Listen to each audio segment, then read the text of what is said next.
The third type of sampling is the cluster sampling. You know about clustering. How to cluster things in groups. Clustering is dividing the population into some clusters. The elements inside the cluster have some properties or some characteristics that share. Yeah. Okay. So actually in data mining or in artificial intelligence, when we do the clustering, now there are a lot of methods or techniques in artificial intelligence and data mining that do the clustering automatically based on properties of the data. They initially select centroid, one element, and then they compare the rest of elements with that element to see which element is the more closer to that centroid. Okay, and then they put it in one group, in the group of the centroid. If it is very far than a specified or predefined number, then they put it as a seed or center for another cluster. And then they take the third one and they compare it with this. If it is closer, then they take it. If it's not closer, they compare with the other one, and like this. Okay? Some techniques, they determine the number of clusters. For example, okay, we only allow 3 or 4 clusters. So the comparison will be only with those 3 centers or centroids. And the centers or centroids itself, it can be, changed through the time. If there is some other element which is more far than the first one, then it can fit better to be a center for that centroid. So this is the clustering. So the procedure divide of population in clusters. If you have this population, then you can make, for example, this is cluster.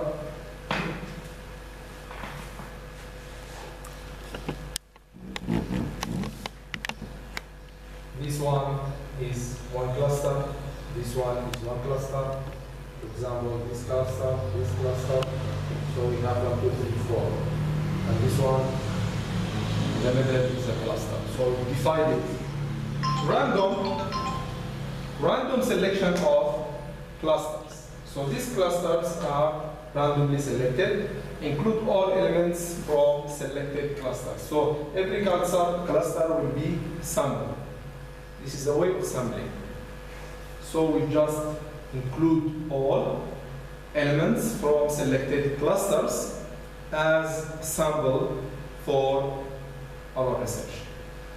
The characteristics: inter-cluster homogeneity, intra-cluster heterogeneity. So you know the difference between inter and intra. Intra means between this out the same. Okay, and inter?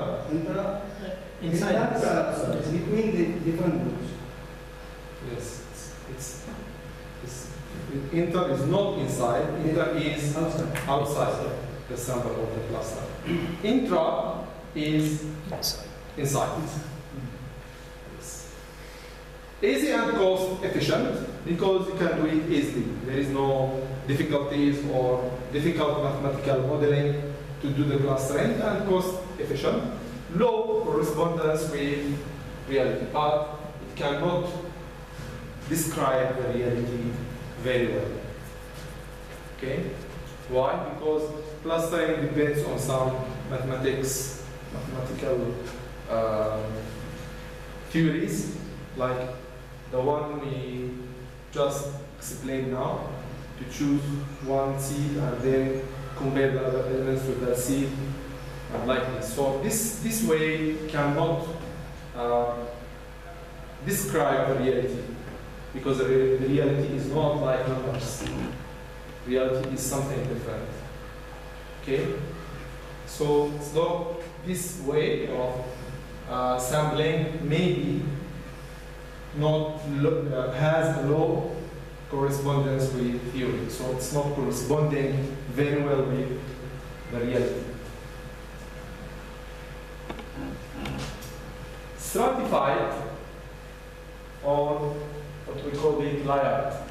Stratified means layering, or something that depends on layers, different levels. Stratified sampling, so the process divide of population in strata. Strata means layers. Strata means layers. Stratum means layer. So we have strata, stratum. So this is layer or level. This is the layers or levels.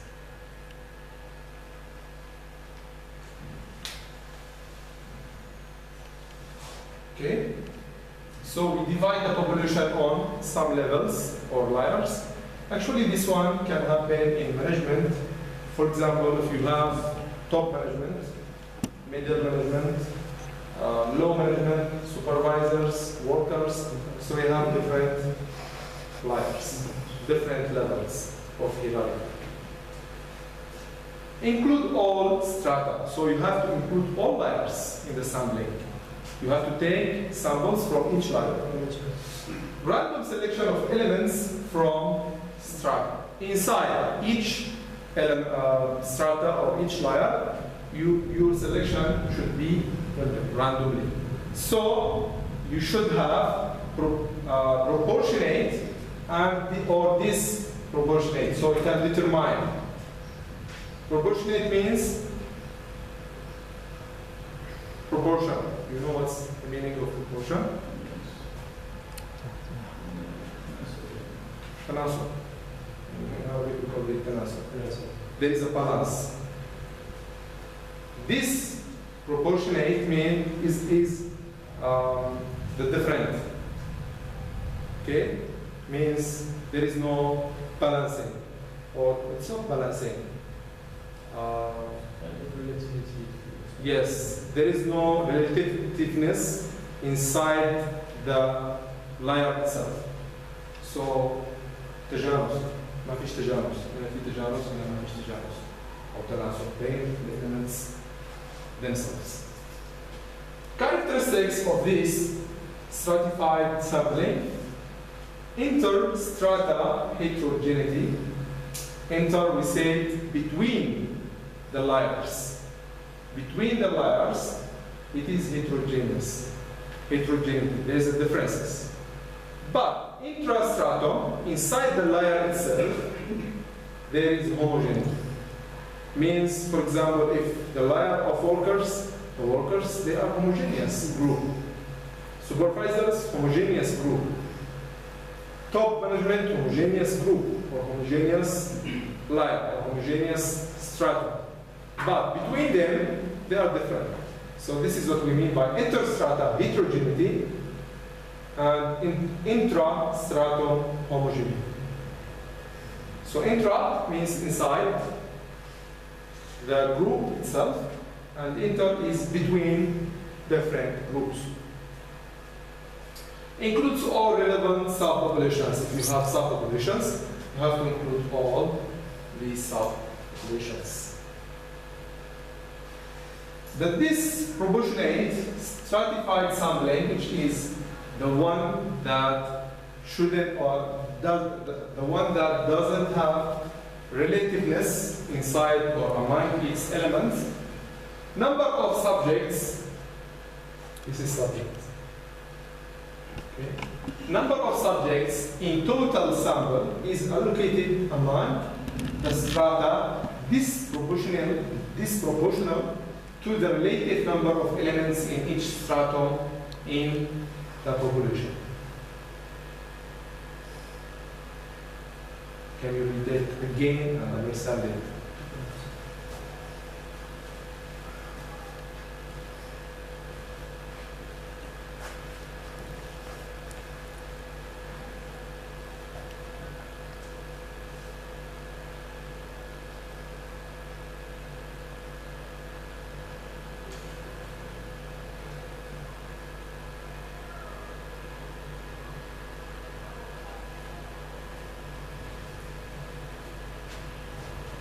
Anyone got it?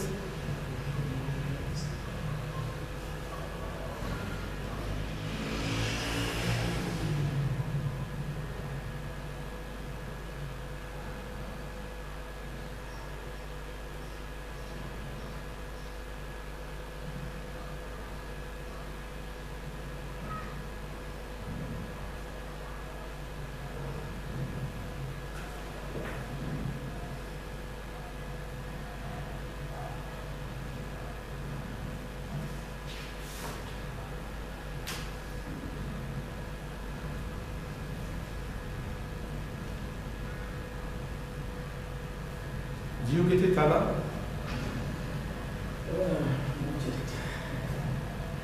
I don't know if there's still some statistics I just couldn't imagine like giving one example for that to understand it. This one.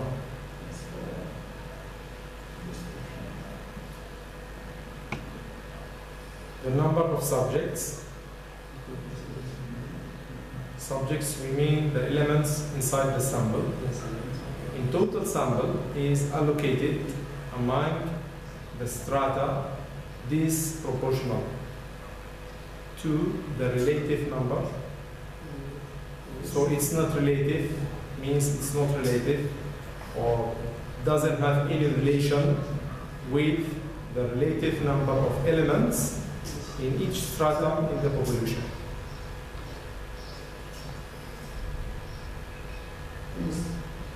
Inside this same structure, you have a sample, okay? But the size of the sample is not relative, is not proportional to the size of the whole element. That means if you have 1,000, the population is 1,000, for example, and each layer is stratum is 100. So in case of disproportionate, the sample could be 50 or 20 or something like that. It's not proportional number to the end. It's not like 100 or 10%. There should be in relation. There shouldn't be. It's not necessary to be 10% of it or even all samples are 10% or 20%.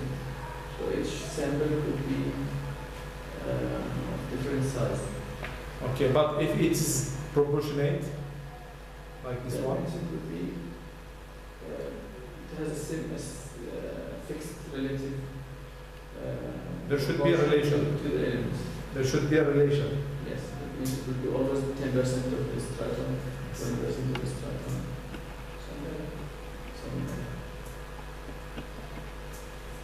Have the other got it?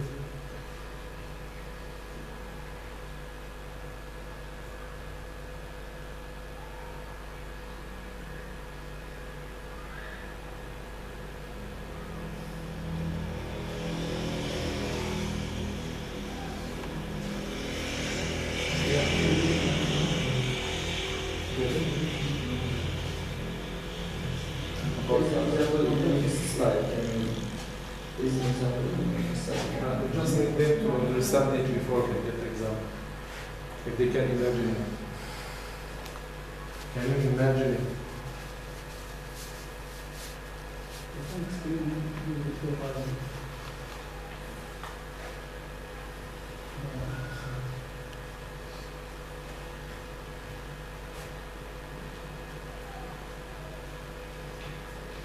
Okay, see these characteristics. This proportionate case, now we have two cases, proportionate and this proportionate. Proportionate means there is a relation. We can get a relation between the size of every stratum, okay, and the size of the whole population. There is some kind of proportional relativeness or proportional relations.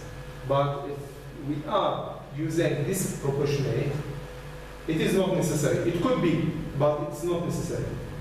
The size of the elements or the number of elements inside each stratum shouldn't be proportionate or shouldn't have a relation with the whole number of elements inside the stratum. Yes. Okay. Here it describes that this proportionate case. Strata exhibiting more variability are sampled more than proportional to their relative size. There is no relations. Sampled more than proportional to their relative size. So there shouldn't be proportionality, okay, in terms of the size. Requires more knowledge of the population, not just relative size of strata, because you need to understand about the population to judge if it is relative or not relative, if it is proportionate or not proportionate. So this type needs you to know more information. This is an example about stratified random sampling.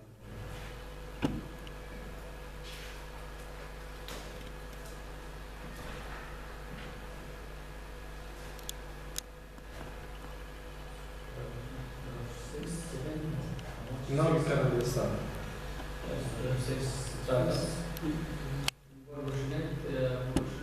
This is proportionate, this is disproportionate. Okay? Proportionate, you have fixed portion, you have fixed percentage. 20%. So out of 10, you have Yes.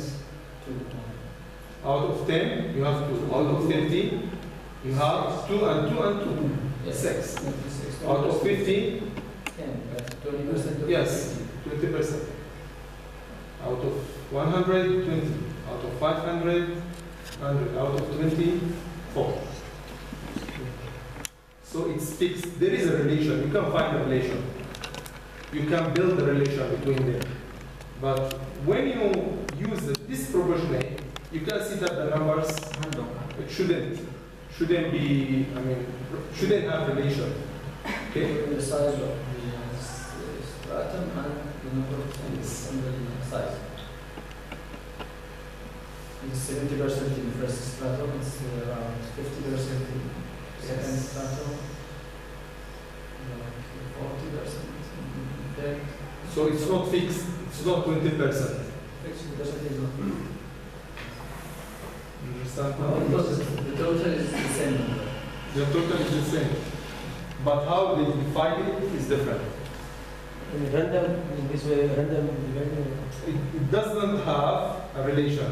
It's not that you cannot make it fixed. That's why you say it requires more knowledge about the population. This one requires more knowledge of the population. It's not just relative size. If you are expecting, for example, more influences in some stratums, Yes. then you will increase the size according to that. You have the freedom. Or select. If you want more collecting data from this group, Yes. we have to Yes. increase. Selected.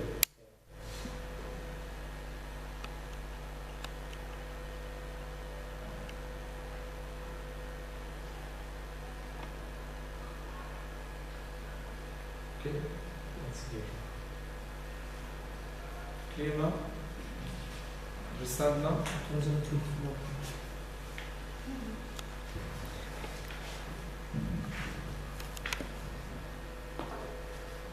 Okay. That's clear.